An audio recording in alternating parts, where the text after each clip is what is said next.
But most leaders are intentional about strategy and they're accidental about people. I want you to flip that. I want you to think that the next time somebody is on your team is upset or frustrated or angry, be deliberate. Name what they're feeling with a simple "you feel" before you try to solve anything else. You feel dismissed. You don't feel heard. You feel like this decision got made without you. That's it. That's all you have to say. And you just did more for that person than giving them a raise or promotion or anything else. You listened them into existence. And I believe, and you'll find out yourself if you practice this, that intentional empathy is the highest leverage skill that you're not yet practicing.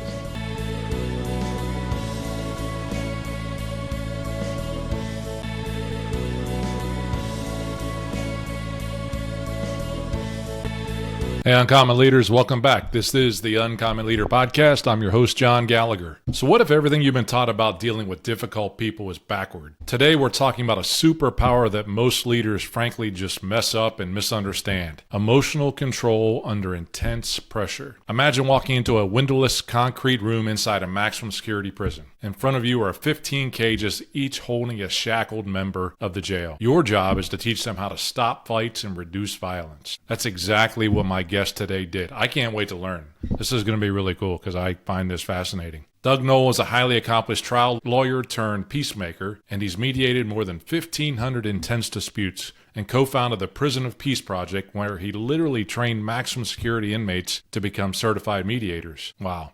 He's the author of the best-selling book, De-Escalate, How to Calm an Angry Person in 90 Seconds, and the highly anticipated new release, Empathy Leadership. So let's welcome Doug to the Uncommon Leader Podcast. Doug Noll, welcome to the Uncommon Leader Podcast. How you doing today? I'm better than excellent, John. Thanks for having me on. Really looking forward to our I like that. Better than excellent. That's a good, uncommon feeling, no doubt about it. Look, we chatted a little bit before we hit the record button. It's kind of fun. I think this is going to be a great conversation. And, my intro, you didn't get to hear it beforehand, but it's going to talk you up well also, just the topic we're getting ready to jump into. But before we get into that topic, I'm going to ask you the same question that I always ask my first-time guests, and that's to tell me a story from your childhood that still impacts who you are today as a person and as a leader. Yeah, that's a heavy question for me. I was born with severe disabilities.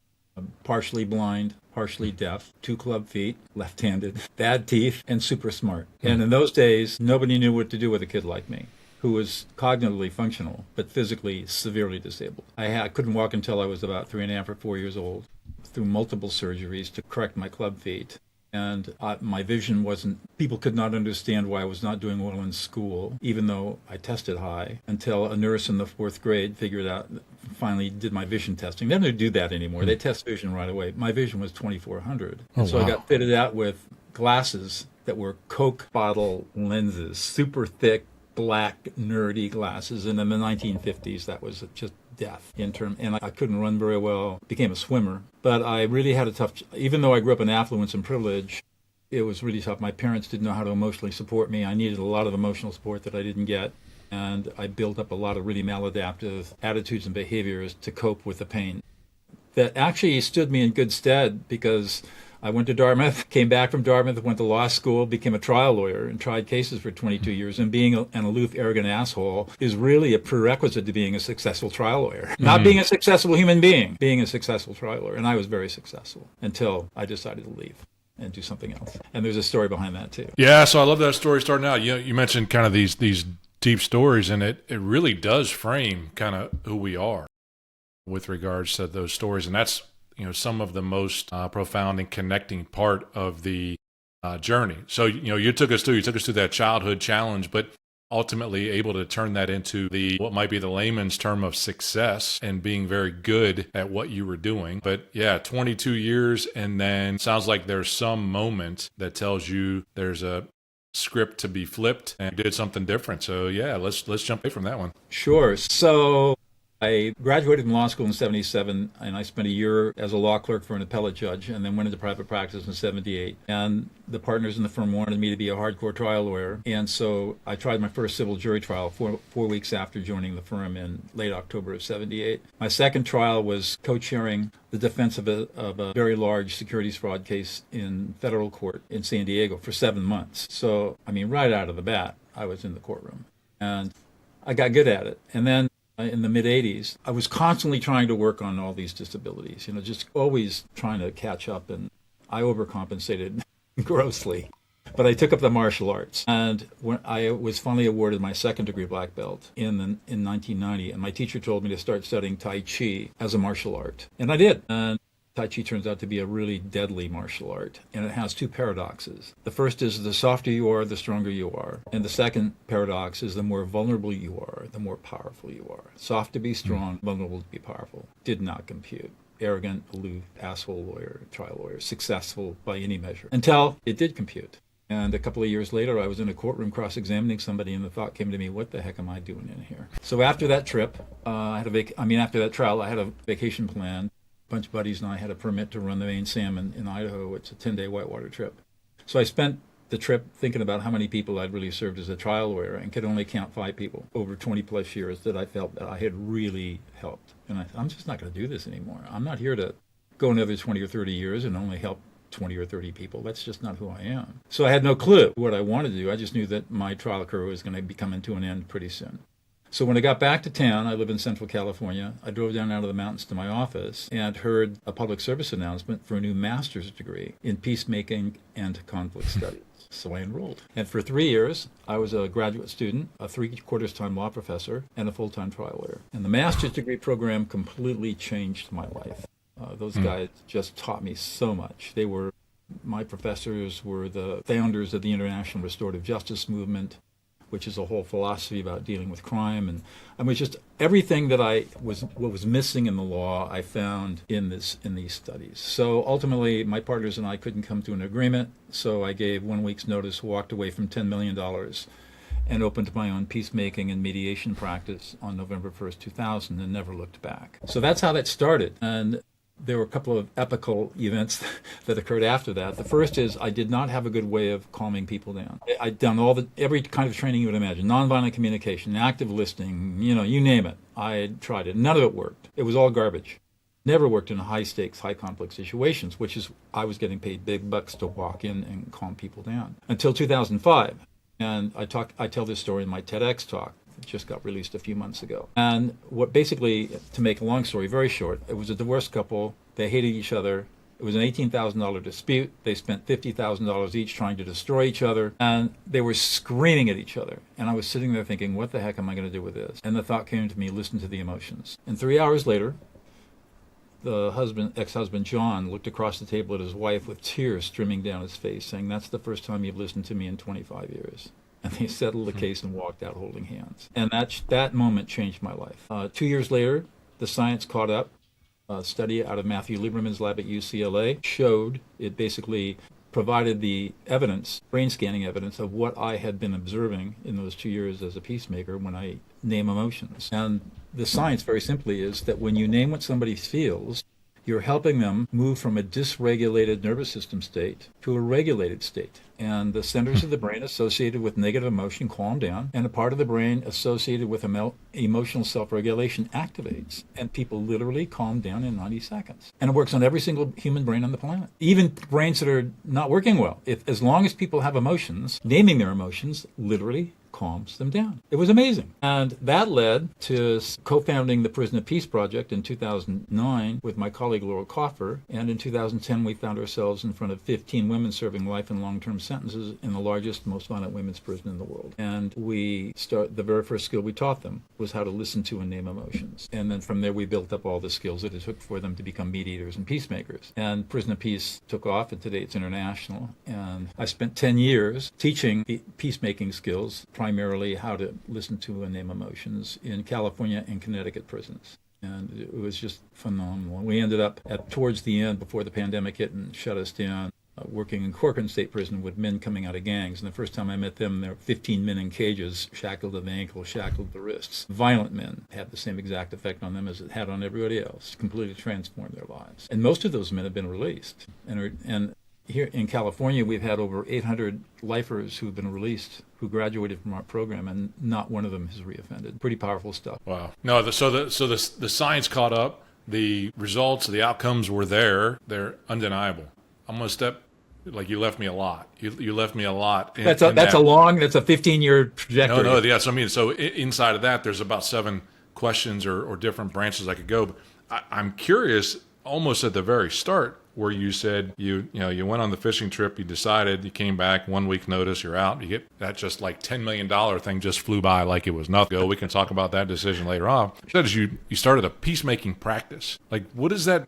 How does one start a peacemaking practice? Well, in the confines of the law, there's a process known as mediation, where people like me were called neutrals, and we're called in litigated disputes to try to help people settle lawsuits. And that started in basically in the 1970s, 1980s here in California. And by the time we got into the 2000s, it was pretty mainstream and really becoming mainstream more and more across the country. And today it's mainstream everywhere, not only in the U.S., but in most developed countries. Mediation is a pretty well-known process, but it's really a form of facilitated negotiation. I got really interested in working in disputes that were not in litigation: family business conflicts, founder-led corporate disputes, investor-founder disputes, private equity post-acquisition disputes, private company disputes where the stakeholders no longer trusted each other and where the human dynamics were getting in the way of decision-making and strategic implementation because the people involved did not have the skills to understand the dynamics that were causing the problems. And that's what really attracted me, because those people can't afford to litigate because litigation will destroy their wealth, but they still have this conflict. So how can I help them work through all of this, rebuild trust, rebuild safety, rebuild their human dynamics so they can all get what they want, which is to have a profitable, growing business and have something that's going to be a legacy that they either exit and sell or they grow it and make a lot of money at it. And that really motivated me. And so that's the vast majority of the work that we're doing. And that's some pretty crazy cases. You're talking to me, and I got things going through my mind right now in terms of saying, man, I got to have Doug talk to a couple people that I know about that after we stop hitting the record button, because I'll get myself in trouble. The concept, so this leads into the book. And let's talk about the book. The first book, or a book, is called De-Escalate. My fourth book, De-Escalate. Your fourth book, okay. It wasn't going to be your first. How to calm an angry person in 90 seconds or less. And you use the term name what they feel. My guess is that's kind of the thesis of the book. But tell me about how that book came about and who you wrote it for. Well, at the time, when we started the Prison Project, actively started teaching in the Prison Project in April of 2010. Prison people can find out everything there is to know about you. And it wasn't long before our students knew that I was an author, and at that time working on my third book called Elusive Peace, which came out in 2013. And as we were teaching, especially when we started teaching men, they started asking me to write a book that their families could access, because the families were saying, what's happened to you? You've completely changed. You're a whole different human being. You're not who you used to be. And they had a hard time explaining. They knew what they were learning, but they couldn't explain it. So would you please write a book? And so I said, yeah. Finally, in 2016, I said, okay, I'll do it. And so I wrote the book, De-Escalate, basically as kind of a how-to affect label. Affect label is the technical term. And as you read the book, you'll see there are a ton of stories that come out of the Prison Project. And basically in that book, what I do is I take the first 3 or 4 chapters and I go through the science. This is what it is, how it works, how we developed it. And then the rest of the book goes through the arc of life, starting with dating relationships and then small children, preteens, teenagers, marriage, breakup, dating relationships. And then we get into business, leadership, teaching in the classroom. And then finally at the end, there's a small chapter on the spirituality of all of this. Because it is, when you practice it correctly, it is a spiritual practice. And so the book came out. Simon & Schuster, Beyond Words, Simon & Schuster picked it up. There's a funny story behind that. And it hit the Amazon bestseller list in its category for about 2 weeks, so I could call it an Amazon bestseller. But I've since learned that everybody's an Amazon bestseller, so who really cares? But the book has done really well. I mean, it's sold over 50,000 copies since 2017. I get nice royalty checks every 6 months. And now it's in 5 languages. It's going to come out in French, of all languages, this summer. So it'll be the 5th language. And I get emails from all over the world thanking me for the insights that the book has provided people. And so that's basically the Bible, I would say. That's where the starting point for people to get into this, learning how this all works. And of course, I've taught and coached and trained and I teach graduate courses at Pepperdine, and so my whole basic professional work is based on this book. Unfair question, but I'll ask it anyway. You can protect the confidentiality. But do you have like a favorite story of those notes that have come to you in terms of the impact that it's had? Because again, so let's go back to I only felt like I had an impact on 5 people, and I wanted to have an impact on more. My guess I'll just give you some more recent than 5 stories. letters. I can give you stories from this year. I'll keep it confidential. But so I know that you're working in Stockton, California. Well, just south of Stockton, there's the town of Ripon, which is between Modesto and Stockton off of 99. And I got called into a very large billion-dollar agricultural company where the stakeholders no longer trusted each other. And I went to one of their board meetings, and it was one of the most dysfunctional meetings I'd ever seen. And they all felt that board meeting was pretty civil because I was sitting there as the kindergarten cop, right, keeping everything calm. So they called me in we did a 3-day offsite. And we spent 3 days working. I have a process I work through. And by the end, they were all crying, literally crying. These are hard-nosed business people. They're very wealthy. And they worked it out and built some new plans, some new strategic plans about their leadership structure and succession planning. They were going to call me back to come in and do more work, but they didn't, which suggests to me that I was successful because I'm a one-shot pony. If I come in and do my work, you'll never hear from me again. Mm-hmm. So that happened earlier this year. And another story that I'd love to tell. Again, every now and then I get these power couples that come to me. These are men and women who are extremely successful. They each have their own careers, but they've devoted so much effort to their careers they grow apart. And they come to me saying, we need to rebuild our intimacy. Now, I'm not a couples therapist. I'm a peacemaker. But I teach them how to listen, as I describe in De-Escalate. And in this particular couple, is the second week into the coaching where the husband was really resistant to the idea of listening to emotions. He told a story. He got his own company, very wealthy man, big company, and he said, I've got a vice president who's very, very reactive, and we had a meeting and he blew up in the meeting. And this is something that happens every now and then. It's really... Are you tired of being tired? I know I was. That's when I was glad to find Own It Coaching.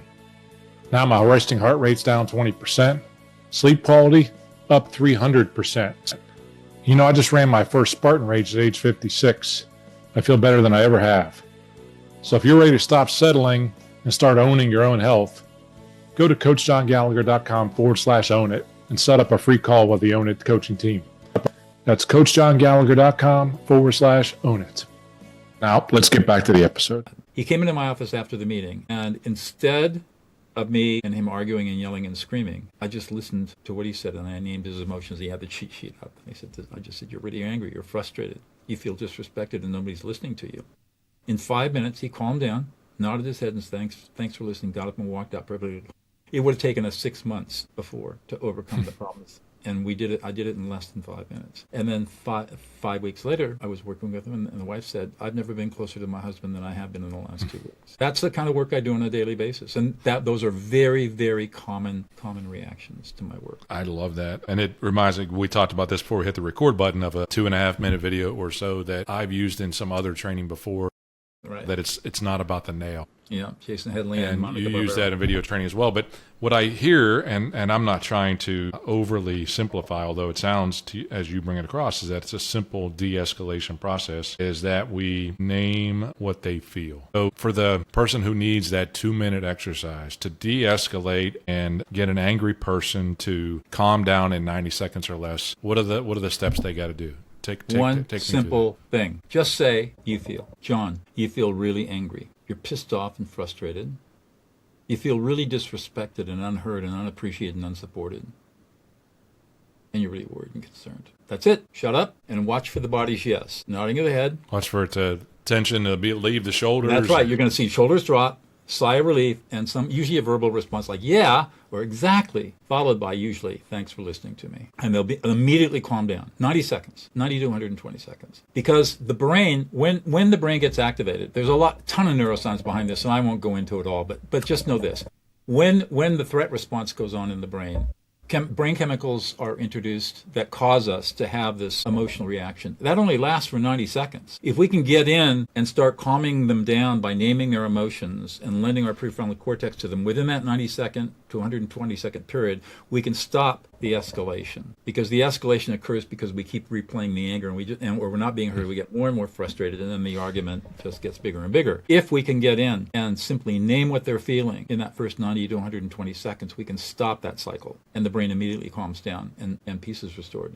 Now you go back to It's Not About the Nail, which just put in It's Not About the Nail on YouTube, and you'll find it'll pop up Jason YouTube, Headley and Monica Barbera. It's a great little video. I use that video to show how one of the most common methods we try to use in difficult situations is to go to early problem solving. And we won't describe the video because it's so cute. It's really fun to watch. But when you watch the video, think about this. Think about when we jump into early problem solving. Somebody's emotional, they're upset, and we say, look, if you would just do this, right? We're offering unsolicited advice. What we're doing, we're not offering unsolicited advice. What we're doing is unconsciously soothing our own anxiety over the other person's upset. And what our brain is actually doing is saying, look, if you would just stop feeling the way you feel and fix the problem, I won't feel anxious. And I'll feel better. So please stop that. That's what's really going on in the brain. And so we all tend to go to early problem solving to soothe our own anxiety, when all we really need to do is listen and label what they're feeling. And we get the same result. And actually, we get calmed down a lot faster. And it's not like you got to remember a list of 100, right? There's not 100 emotions. You talked about there's only 7 emotions. No. Well, there might be, thousands of emotional words in the English language, but we only need to know 20 or 30 to really work. And I teach that emotions are data. Emotions are data just like numbers on a spreadsheet, and we've never been taught how to structure that data. So one of the things I teach is how do we structure it? Well, the first thing to understand is that emotions come in layers. If you're angry, you're not just angry. You're angry with a whole bunch of other stuff behind it. And so the layers are anger, disrespect, fear, disgust, shame, sadness, and abandonment. And each of those layers have other types of emotions that are in that category of various intensities and durations. And so we learn what those words are. And then we start learning how to say the words, because it's hard to say, you feel angry. If you've never done that before, it's hard because we're conditioned against it. We're conditioned against telling people what they feel. It's a part of our cultural conditioning, but it's the only thing that works. I've used the term before, how do you show emotion without being emotional? There's a lot to that, I believe, in terms of saying, I want folks to know if I'm angry or not. And I'm probably displaying that. And to your point, our natural response as humans is to make ourselves feel better in light of their emotions they're showing. I not hadn't really really paying thought attention of it like that before. Not really focusing on them. Now, if I'm emotional myself, I can regulate myself by saying I'm angry right now. I'm angry. I'm frustrated. I feel completely disrespected.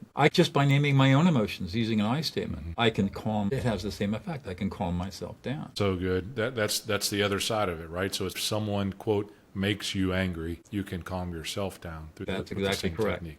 That's right. Great point. Very powerful.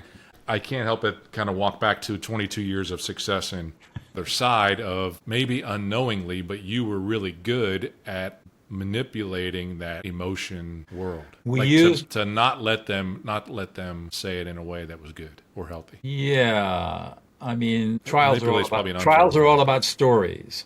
Yeah, right. Stories are all about emotions. So even from the first moment when you're given permission to voir dire a jury panel, voir dire is the process of choosing a jury. And I know what that is now. I watched My Cousin Vinny for so long and never knew what that word meant. I couldn't even spell it. It's a French word. The English adopted it as a French word, and it's basically questioning a panel of people to exclude. Jury selection is an exclusion process, not an inclusion process. But I had a voir dire process, and I didn't know it at the time, but my process was really giving me emotional information about a juror. I mean, and I was trying to decide, is this an emotional thinker? Is the person more cognitive? How do they process information? So the typical questions I would ask was, how many of you use lists? Okay, I'll ask it this way. How many people here in the jury box, before you go to the market, you write down a list of everything you're going to get? I want to know whose that is. The people that hold up their hands are going to be the people who tend to be more disciplined, right? Okay, how many people, when you get to the market, you realize you forgot your list and you just got to go ad hoc? More hands go up. That tells me something. And how many people you use your list religiously? And all of a sudden now I've divided the jury into boxes, and I can tell people who are disciplined and think and kind of work their way through a process, and people who are just ad hoc, and they're probably pretty emotional in the way they process information. And that gives you great insight as to how the jury, the ultimate 12-person jury in a California state jury, how they're going to be processing information. And then that guides you in how you give your opening statement, present the evidence, and then close the case. So pretty interesting. I didn't even know any of the stuff that I know today. I knew nothing. Right, that's what I mean. You've got the ability now to inject the sickness, the virus, and you've got the cure. I mean, that's dangerous. That's really dangerous. Well, it's a good thing, I guess, I'm not trying cases anymore, huh? Yeah, that's right. Exactly. They'd figure you out pretty fast. Or maybe they wouldn't. That's a really good thing. Okay, so folks, you got to get the book. I'm going out and buying another copy of it myself. De-Escalate. I'm going to figure it out because I need to learn this myself as I listen more and more to Doug. This is so good, and I'm glad you've been on here. The latest book coming out, Empathy Leadership. What's different and or the same about that book and where your journey is right now? So the book came about, well, I'll back up. From a 50,000-foot level, my goal in life now is to teach as many people about how to listen to emotions. I call it listening someone into existence. That's the name of my TED Talk. My goal is to teach as many millions of people as possible these skills because I have seen firsthand the transformational effect this very simple, counterintuitive idea has. So I think to myself, all right, I'm into leverage.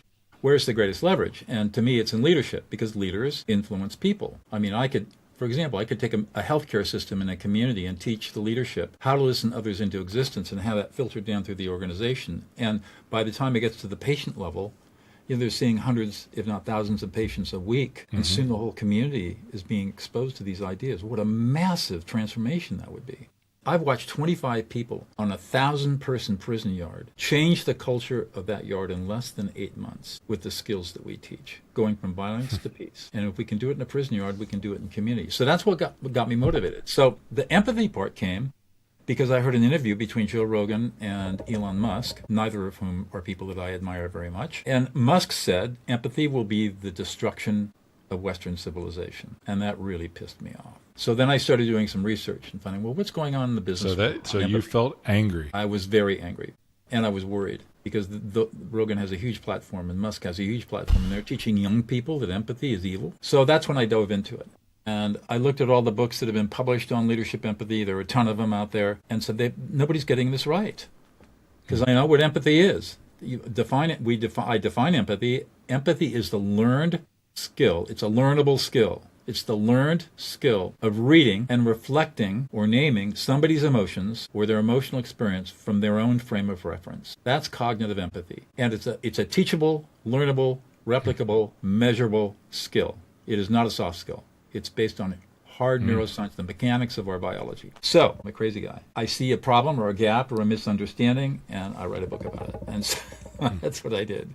And I decided to go deep into it, knowing that I was writing to a leadership audience. I needed to blow apart a whole bunch of myths, which I do, and all backed by empirical science. The way we think we are is not the way we are. Neuroscience shows us that as human beings, the beliefs we hold, the understandings we hold about self and who we are and how we make decisions and all that, totally not what happens at all. It's a subjective experience that we have.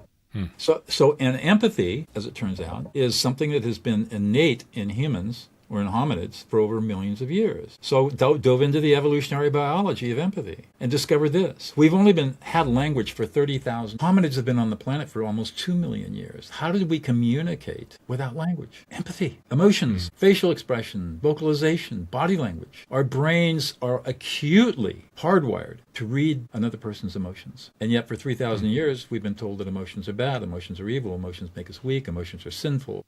Emotions are irrational, all wrong. So that got me going. And I wrote the book, and basically what I do is I talk about nervous system leadership. And what I tell people is, what I'm teaching leaders is the idea that you can work at the cognitive level where there's deliberative thinking and all of your analysis and decision-making and so-called rational thinking, whatever that is, occurs. And you want people to be thinking machines, when in reality they're nervous systems that are for the most part dysregulated. And if you want to understand all of the hot terms we've been hearing since the pandemic, like, quiet quitting, toxic people, all of the retention problems, turnover, loss of productivity, loss of everything going on, everything that leaders don't want to be happening in their workforce, it all comes back to nervous systems. What's going on in those nervous systems that cause people to behave the way they do? And when you understand that you can engage in nervous system leadership, you can regulate nervous systems by affect labeling, that's the key skill, then you start to see the difference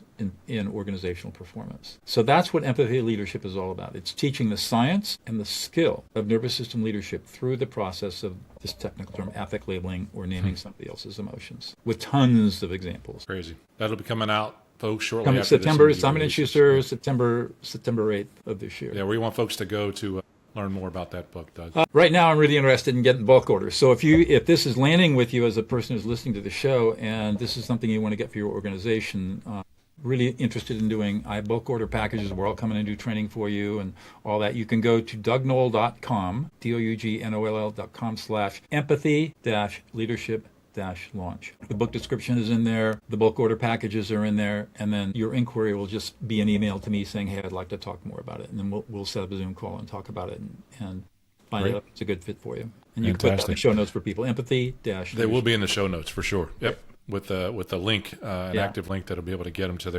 there to that. So good. Couple fun questions, Doug. I think we're coming up on our time commitment. I know I have it. I've really enjoyed this conversation. It's challenged me in a good way, and I didn't get to everything, but we won't be able to. We never do. Your favorite? So your favorite trial lawyer movie, and are they really real? You know something? I hated watching trial lawyer movies. I hated reading trial lawyer books. I just lived it 24 hours, 365. Yeah. I just couldn't bring myself to immerse myself in that stuff when I was just living it all the time. People don't realize how hard trial lawyering is. It's 67, when you're in trial, it's 60, 70, 80 hours of work a week. And, all the pressure is on you. Nobody cares about anything other than whether you win or lose. And you're a chump if you lose, and you're a hero if you win. And it's never about the facts of the case. The facts are pretty weak, or I've got weak witnesses, or, the other side has a stronger case than I do. It's never about that. It's always about how good you are. So the pressure was just too much, and I just couldn't do that. Those John Grisham novels, I think I read one or two of them, and I said, I can't do this anymore. I won't ask you to judge any of them then, even if I mention them, because I have ones that are fun. I'm like, I wish, I had the ability to. I mean, there's no doubt it's a skill. There's trial lawyer, and to be really good is a tremendous skill that folks have to be successful. Are you a music fan at all? I am. I'm a musician. I play jazz and blues violin. Okay. Baseball fan? Nope. I don't follow professional sports. I've always been kind of an individual guy. So I was going to kind of combine something into your walk-up, but do you have a karaoke song that you like to sing? No, I don't. But I'll play violin and improv against karaoke. Fair enough. Well, improv, absolutely. That'd be really good, too. I would imagine that can be somewhat therapeutic for you. It's a different way of using. Yeah, it is, and it's a different way of using my brain. So that's why I really like it. And I'm blessed with a great teacher, Julie Lyon Lieberman. And so over the years, she's really helped me a lot. Doug, it's so good. This conversation's been great. I appreciate you adding value to the listeners of the Uncommon Leader podcast. I know we could talk for another hour and not get all the questions answered that I have, but I wish you the best in the book. I'm going to give you the last word, though, as every good trial lawyer gets the chance to. And this is my closing statement. Yeah, your closing statement. Everybody, this is the whole point of your show, that leadership is intentional, and nobody drifts into leadership, but most leaders are intentional about strategy, and they're accidental about people. I want you to flip that. I want you to think that the next time somebody on your team is upset or frustrated or angry, be deliberate. Name what they're feeling with a simple "you feel" before you try to solve anything else. You feel dismissed. You don't feel heard. You feel like this decision got made without you. That's it. That's all you have to say. And you just did more for that person than giving them a raise or promotion or anything else. You listened them into existence. And I believe, and you'll find out yourself if you practice this, that intentional empathy is the highest leverage skill that you're not yet practicing. Intentional empathy. So good. Doug, this has been fun. I hope you've enjoyed it. Thank you, John. It's been a great conversation. It really has. I wish you the best going forward, okay? Thanks so much. Thank you. Well, that was a masterclass in behavior and ultimately understanding how to de-escalate anger with some simple recognition and understanding of the other individual. Hey, I know folks found value in that episode. If you did and you know someone who needs to hear it, please share it. Send it along and get it at the hand of those leaders who need to de-escalate, help others reduce their anger. It's something that I hear and deal with on a regular basis, myself included. If you get a chance, drop a 5-star on this episode. I know that this has been a really good one, and it's how we get it in the hands of many other leaders. Until next time, folks, go and grow champions.